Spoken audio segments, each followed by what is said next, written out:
नमस्कार दोस्तों, मैं विकास मल्होत्रा स्वागत करता हूं आपका लाल किताब एस्ट्रो सेंटर चैनल पर। दोस्तों, शनि देव ने 29 मार्च 2025 को मीन राशि में प्रवेश कर लिया, जहां वो 3 जून 2027 तक रहेंगे।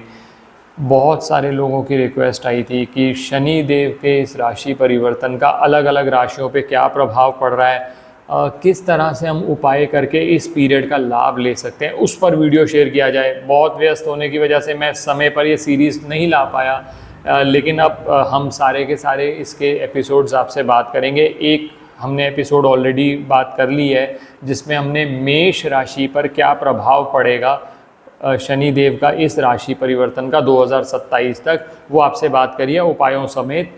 अब आज बात करेंगे वृषभ राशि वालों के लिए क्या है, क्योंकि क्या होता है ना कि डराने वाले तो 9th 10th Lord 11th house में गोचर करे तो भी डरा देंगे कि भैया तुम्हारा तो कुछ नहीं हो सकता। तो वृषभ राशि वाले बहुत ज़्यादा डरे हुए होंगे। तो सबसे पहले तो यही मैं बता दूं, कर्म और भाग्य दोनों अगर आप देखें, 9th से देखते हैं हम भाग्य और 10th से देखते हैं कर्म। जब 9th और 10th लॉर्ड 11th हाउस में गोचर करे तो वैसे भी इन जनरल भी बहुत लाभ रहता है। और दोस्तों, कर्म और भाग्य दोनों मिल जाएं तो इससे बढ़िया क्या चीज़ है। तो वृषभ राशि वालों के लिए ये गोचर बहुत लाभदायक रहेगा।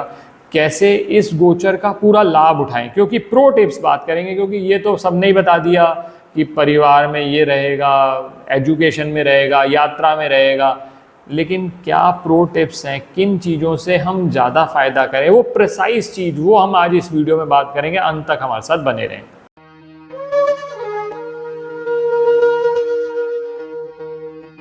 अब सबसे पहले दोस्तों बात करता हूँ कि वृषभ राशि वालों के लिए शनि देव का ये गोचर 11th हाउस में हो रहा है। अब 11th हाउस कौन सा है? 11th हाउस को हम कहते हैं लाभ स्थान। ऐसा हम कोई भी प्लेनेट ले लेना जो 11th हाउस में आता है तो इन जनरल कुछ ना कुछ फ़ायदा दे के ही जाता है। कहा जाता है कि 11th हाउस में वैदिक एस्ट्रोलॉजी में भी अगर कोई प्लेनेट आ रहा है तो कुछ ना कुछ दे के ही जाएगा। तो 11th हाउस में गोचर शनि देव का तो पहले तो यही फेवरेबल हो गया कि लाभ के अवसर, नई कुछ ऐसी अपॉर्चुनिटीज़ आपके पास आएंगी, नया बिजनेस कुछ शुरू कर सकते हो, नई नौकरी तलाश कर सकते हो, नई नौकरी में आ सकते हो और एग्जिस्टिंग नौकरी में भी प्रमोशन के चांसेस बनेंगे, क्योंकि शनि देव तो वैसे भी नौकरी और व्यापार के कारक हैं, तो उनको प्रसन्न किए बगैर फ़ायदा होता नहीं है। तो सबसे पहला तो वृषभ राशि वालों के लिए फेवरेबल बात हो गई। अब जरा 9th लॉर्ड की बात करें जाए, क्योंकि वृषभ राशि के लिए वो 9th और 10th लॉर्ड भी होते हैं। अब बहुत सारे लोग पूछते हैं कि राशि के हिसाब से है फल या कैसे है। ये चंद्र राशि अगर आपकी वृषभ राशि है, नाम से बोलने वाली राशि आपकी वृषभ राशि है, या फिर लगन है वृषभ लगन, तब भी ये रिजल्ट्स आप पे अप्लाई होंगे। आपको इनसे लाभ ही होगा। और कुछ ऐसी प्रो टिप्स बात करेंगे जिससे 11th हाउस में शनि का गोचर आपके लिए लाभदायक रहे। अगले 2.5 साल, करीब करीब 2.25 साल तो रह ही गए, वो आपका मज़ा आ जाए आपको, तो वो बात करेंगे हम। तो 9th हाउस की बात करी जाए तो दोस्तों 9th हाउस से हम देखते हैं हायर एजुकेशन, 9th हाउस से हम देखते हैं आपकी विदेश यात्रा, 9th हाउस से देखते हैं धार्मिक यात्राएं, 9th हाउस से देखते हैं आपके बुजुर्ग। अब ये जब शनिदेव 9th लॉर्ड होकर 11th में चले गए तो इन सब चीज़ों में लाभ होने लगा। बहुत समय से कुछ काम रुके हुए थे, या आपकी विदेश यात्रा के लिए बहुत ज़्यादा उत्सुक थे, आप सोच रहे थे कि कोई बिजनेस अपॉर्चुनिटी नहीं आ रही सर, तो वो अपॉर्चुनिटी आने के चांसेस बनते हैं। और 10th लॉर्ड की बात करी जाए, 10th लॉर्ड कर्म स्थान माना जाता है। तो जब 10th लॉर्ड 11th में आएगा तो उसका मतलब ये होता है कर्म से लाभ लेना। 9th लॉर्ड 11th में आया तो भाग्य से लाभ लेना। तो अब आप समझ सकते हैं मैंने टाइटल क्यों दिया। भाग्य और कर्म दोनों से होगा लाभ, ये जरूर होगा, 100% होगा। हाँ, कुछ चीज़ें जो इसमें आपके लिए मुश्किल वाली हो सकती हैं, उसके लिए उपाय बात करेंगे, आप बिल्कुल टेंशन मत लीजिए। अब यहाँ पर शनिदेव जब 11th हाउस में आएंगे तो ये अपॉर्चुनिटी तो आपको बना दी, लेकिन दोस्तों शनिदेव की दृष्टि बहुत ज़्यादा महत्वपूर्ण होती है।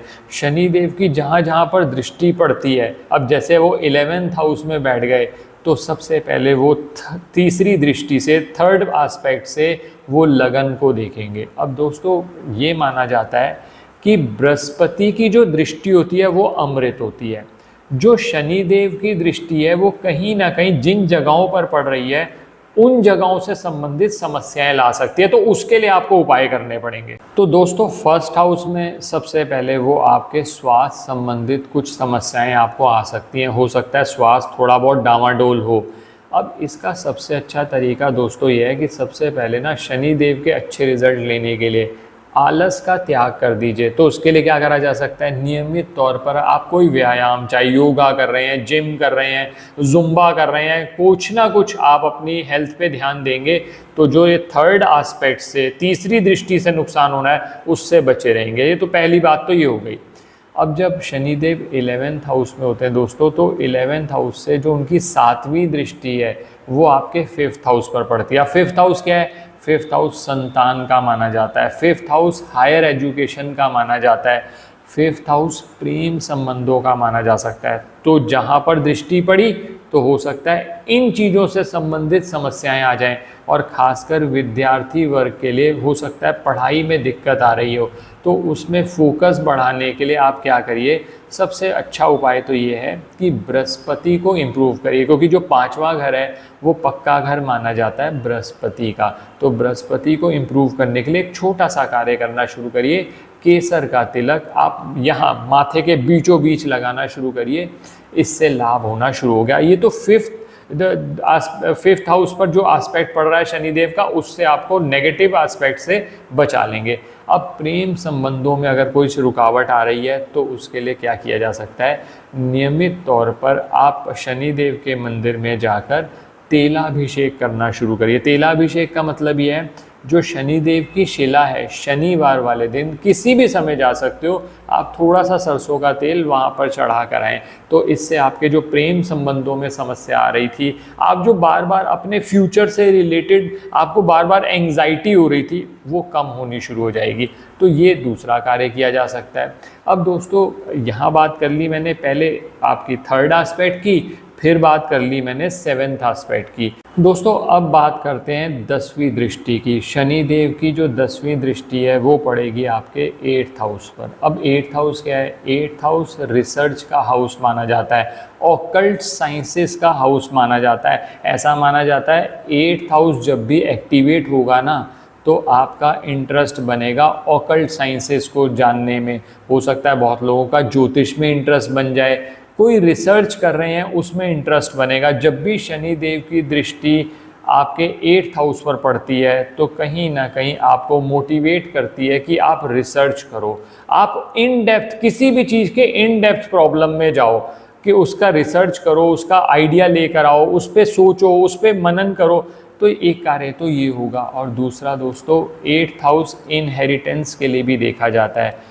हो सकता है कि जब 8th हाउस पर दृष्टि पड़े शनिदेव की, तो पेरेंटल प्रॉपर्टी से संबंधित कुछ विवाद आ जाएं।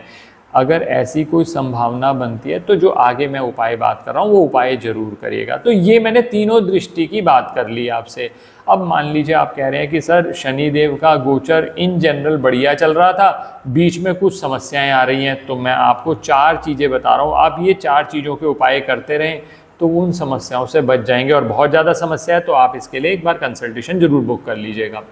पहला जो सबसे अच्छा कार्य रहेगा, आप नियमित तौर पर शनिवार के दिन पीपल पर जल चढ़ाएं, और अगर हो सके तो शाम के समय एक सरसों के तेल का दीपक जला लें। अब बहुत सारे लोग कहते हैं सर इतना हमारा तो शेड्यूल बिजी रहता है, हम नहीं कर सकते, 2 बार नहीं कर सकते तो एक बार ही कर लो। शाम के टाइम आप दीपक जला लो, सुबह का जो स्किप हो गया वो किसी और समय पर कर लेना, क्योंकि जल जो चढ़ाना है वो सुबह चढ़ाना सबसे ज़्यादा बेनिफिशियल रहेगा। तो अब और अगर आप बहुत ज़्यादा आपको समस्या है तो आप ये भी कर सकते हैं कि जल चढ़ाने के साथ साथ सुबह के समय दीपक लगा लें। एक कार्य तो ये करिए।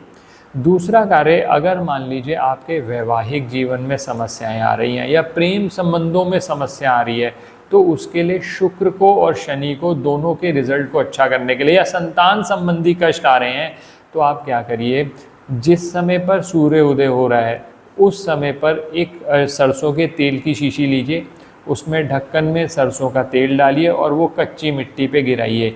ये कार्य शनिवार से शुरू करके 27 दिन लगातार करना है। इसका लॉजिक क्या है, बहुत डिटेल में इस उपाय के बारे में मैंने अपने चैनल पर शेयर किया हुआ है, आप उस वीडियो को भी ज़रूर देख लीजिएगा, जिसमें पूरी डिटेल मेथडोलॉजी दे रखी है इस उपाय की। 27 दिन लगातार ये उपाय होगा।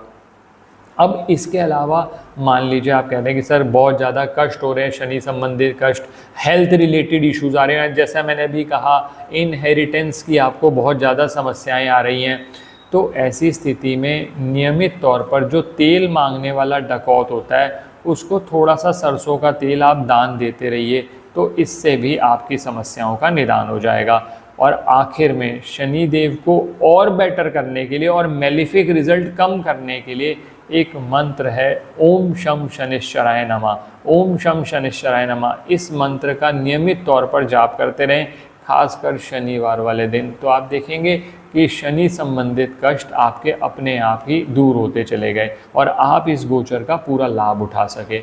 आशा करता हूँ दोस्तों वीडियो पसंद आया होगा। अगर वीडियो पसंद आया तो लाइक करें, बाकी लोगों के साथ भी शेयर करें। चैनल पर नए हैं, अब तक सब्सक्राइब नहीं किया तो प्लीज़ सब्सक्राइब कर दें, बेल बटन को पुश कर दें ताकि वीडियोस की नोटिफिकेशन आपको आ सके। ज्योतिषीय परामर्श के लिए हमारी वेबसाइट्स पर विजिट करके अपॉइंटमेंट बुक कर सकते हैं, जिनका लिंक डिस्क्रिप्शन में दिया हुआ है। धन्यवाद दोस्तों।